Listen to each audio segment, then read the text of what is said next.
Oh, Andy Liu, we got a special guest here today. The Bay Area's favorite player. I gotta be the best favorite role player in the last 4 5 years by far. I think I was talking with you about it. I think behind Steph Curry, he's the most beloved Warrior among fans these days. That's true. Hot take? It's Hot take? No. actually kind of Hey. true.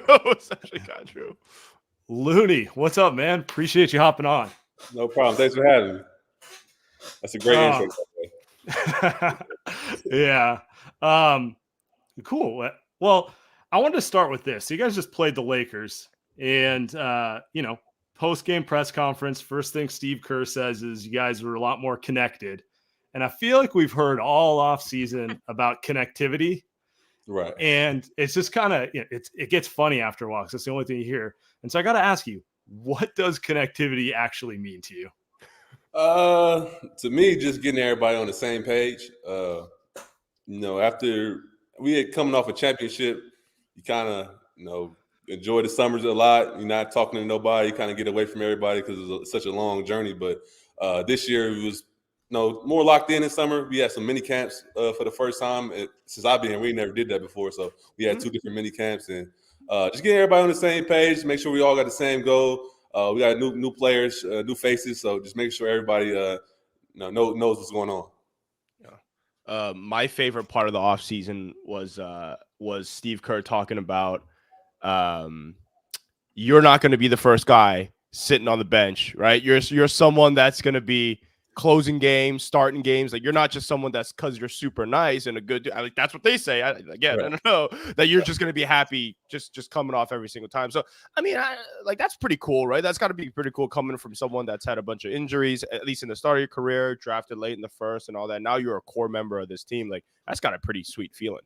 Definitely. Just to be able to know I work my way up to be on that level where I get that respect that, we got 5 other guys on the team that were all-stars. And so for them to say that and give me the opportunity to, prove my point, to have a chance to be able to be a starter or close games, even if I do come off the bench or I don't close games, just to put me in that group with those type of guys just shows how far I've come. I know my first 2 years, he definitely wouldn't have said that. So I know I'm getting better. I know that the work that I'm putting in is paying off. So it's just a good honor.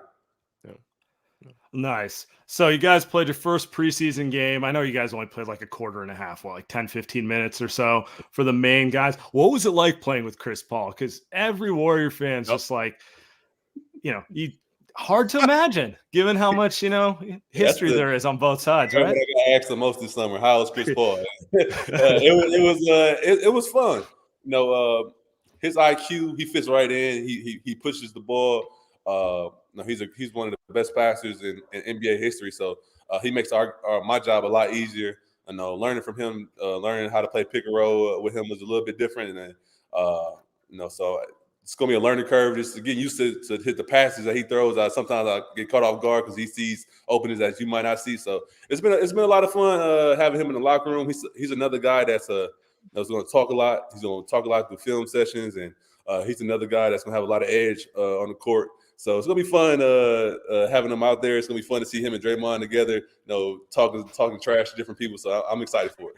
Is he gonna turn you into a lob threat too? Because we saw one. I mean, I caught my first one off guard. I was surprised. I didn't think he was gonna. I was ready for a putback, not a lob. So I got to change my mind state a little bit. We had a couple fan questions come in, and I have to get to this one because I would say this guy's like the foremost Looney fan on Twitter. My guy, Layman Analyst NBA. He wants to know, what was the absolute favorite screen you've set? What was the situation and what was the outcome? Favorite screen? Man. I would have to say last year in the playoffs versus the Kings, Malik Monk was trying to run me over a lot of the series, like trying to run through my screens like I was a little guy or something. And once I think I got called for a moving screen, but I took him out. I hit him hard. He fell on the ground. I think he was grabbing his ribs, and that was probably my favorite one of last year, just because he was trying to run through me, and I put him down. And even if it was a moving screen, I don't care. I got to get my lick back on him, and that was probably my favorite one. Who's the before we get to the next one? Who's the guy that you feel like?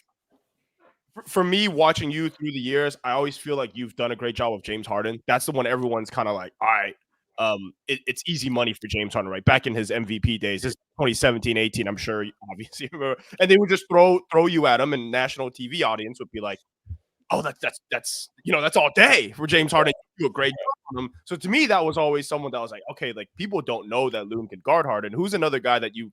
I don't know if you love guarding Harden, but who's another guy that you love guarding? That people don't. I wouldn't say I love guarding any of these guys, but in years past, I had a lot of. I wouldn't say I had a decent amount of success versus Chris Paul. He being on that Houston series, so him being on my team, I kind of know his game inside out because I got ISO probably 100 different times guarding him. I feel like I did a decent job when we played Dallas a few years ago guarding Luka. Mm-hmm. He's not an easy guard. He probably still scored like 40, but I feel like I made it tough for him. He just couldn't walk past me like people thought he would. So I would probably say those few, just because I don't want to keep giving a list. They might try to attack me next time we play them. So we're probably going to try to go for 50 when I hold them next time. But yeah. All right, who's the opposite then? Who's the guy you're like, I got to go to bed a little extra early tonight. It's going to be a tough one.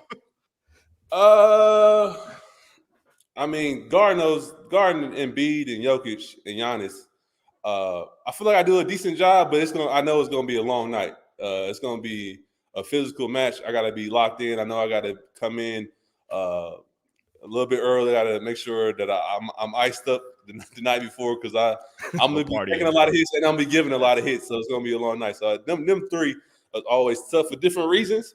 But them three probably the hardest guards. That makes sense. All right. You're talking to two lifelong Warrior fans here. I feel like the number one question I always want to ask players, I know you guys lurk online. I know you see what the fans are saying. You may or may not respond back. What do you think is the biggest misconception Warrior fans have about the Warriors, just in general? Misconception? I mean, y'all be kind of tuned in. Y'all be having to post the team pretty well. I wouldn't say it's any too many misconceptions. Everything that we do is kind of like on Front Street, and everybody kind of knows what's going on in the locker room. We probably are the most famous teams. It feels like the last few years. So I wouldn't say it's any misconceptions. But we do hear everything and we do see everything, and Steph and Clay and all these guys definitely gonna have a chip on their shoulder to prove the fans wrong that we're not washed up and different things like that. So I wouldn't say any misconceptions, but they do hear everything, and I think we're excited to show that we still got a lot left in the tank. Yeah, I would not want to look at Steph's mentions given how just how global he is. Just and all the people who are fans of other teams, it's got to get pretty rough in there. I try not to look at it, but I know it gets rough. I know after a playoff game, if I have a bad first quarter, 2 quarters, I know I'm getting killed. We need another big man. We need this. So I try to stay away. Well, they're always trying. I mean, they're always talking about getting another. That's a funny thing you bring that up because I feel like every offseason Warriors fans are always asking for another. But you played 82 games last season. You know what I mean? It's incredible. People don't want you to get hurt, right? People are kind of like, I guess the Dwight Howard. I don't know if you can even speak on it, but that's kind of like how Warriors fans always. Oh, we need a big man. We need because I always find that funny because I only play like 24 or 5 minutes a game. I like maybe they should just give me more minutes. I don't need that much of a rest. So I don't really be caring about it. Well, this season it might be 30. Yeah, maybe we can see. How are you feeling about this year's team? I feel like it's preseason, but you guys look pretty deep. I think that my big takeaway was like 10, 11, 12 guys who are like legit rotation players. Definitely. I think we're a lot deeper, and I think that just shows the growth that JK and Moses are making. I feel like they're learned a lot last year. We leaned on them a lot, especially when Wiggs was hurt and Steph was hurt, when guys were missing toward the second half of the season. I think they learned from that, and then having Gary back and having him for training camp and having him a whole season, just gonna make us a lot better. And adding Dario, a guy that kind of fits our system and fits our style of play, and has a lot of experience, and having Chris, I think we're just a lot deeper. Our IQ as a team is a lot higher, and I think as long as we're healthy, I think we're going to be a real tough beat. And I think you've seen last game what our bench can do. We always been struggling without having Steph on the court. I think this year it might be a chance for us to. We might not be better. We're definitely not going to be better, but we still could be okay, and we should be able to hold a lead or take a lead with our young guys. Everyone's favorite breakout guy is coming into this season is Kuminga. So how's he been this offseason? He's been great, especially playing pickup with him this summer. He's been great. Training camp, he's been one of the best players on the court every time he's been out there. You can just tell he's been in the lab. The things that they've been harping on him about is rebounding and taking his defensive to another level. And I think he's been doing that all training camp. Yeah. He's taking on the challenge, guarding the best players. He's hitting the glass every game as much as possible. He had 8 rebounds last game, so he's been listening, taking it all in. I think he's taking that growth as a player. He knows what his role is going to be. He knows what to expect from us, from what the coaches expect from him. So having Chris Paul, I think, is going to take his game to another level as well. So I'm excited to see what he does, and I think everybody's right about having him as their breakout player. Yeah, growth as a player. Are you bringing back the mid-range jumper, or are you adding the 3? What are you adding to your game? Because you seem like you add something every year. I mean, are you lob threat, Chris and Paul, right? I definitely gonna probably catch a few more lobs, and I want to shoot a little bit more mid ranges, especially playing with Chris Paul in the pick and roll, just being more aggressive in the pocket. I work on threes, but we got enough guys shooting threes. We shoot like 73s a game, so I don't think I need that. need to do that, but I just want to shoot more mid ranges and improve my free throws. It's something I've been working on all summer. I think I did a good job playmaking last year, but just to add another level to that, continue to be a better decision maker and making more plays off the dribble is also something I've been working on. So we got word you won an award this offseason. Yeah. You'll play it for you. Windex Trophy. So all my fellow glass cleaners out there, I'm honored to be the first one to win this Windex Trophy. I got a lot of hardware at home, but nothing's prettier than this. Huge honor. Thanks for everyone that voted for me. Yo. It's so good. Yes. So tell us about this Windex Trophy you got. Yeah, I won the first ever Windex Glass Cleaner Award. I was voted by the fans. It's a huge honor to say I won that, especially it being a fan vote, to be recognized by the fans as the top glass cleaner in the league, and it's definitely just something that I didn't think I was going to win. I saw it going around on the internet. I'm like, man, that'd be cool if I won. I had a great playoffs. Like, man, that'd be dope. And for me to actually win it is just a huge honor. Something that I've been honing on and practicing, and something that I wanted to win. And like my dad been yelling at me about rebounding my whole life, about boxing out and all these different things, and to be recognized and be able to get a trophy to him and have it at his house is just a huge honor. So we can get a 30 rebound game this year finally. I mean, you were getting 20s in the playoffs. 20s only? I mean, yeah. It was nothing. Is there a number you're shooting for this year? I haven't broke the 25 mark yet, so I'm gonna start with 25. That'd be dope. 30 is the ultimate dream. I think a few players that got to 30 in the last few years. I think maybe Dwight Howard was the last one, or Kevin Love. I think Kevin Love. I think got a few too. Yeah, so that'd be dope to be able to get on that list, because I know it's a rare list. But I have Steph and Clay on my team. They don't really miss that often. I don't know if I'm be able to get that rebounds with them shooting, but I'm gonna try.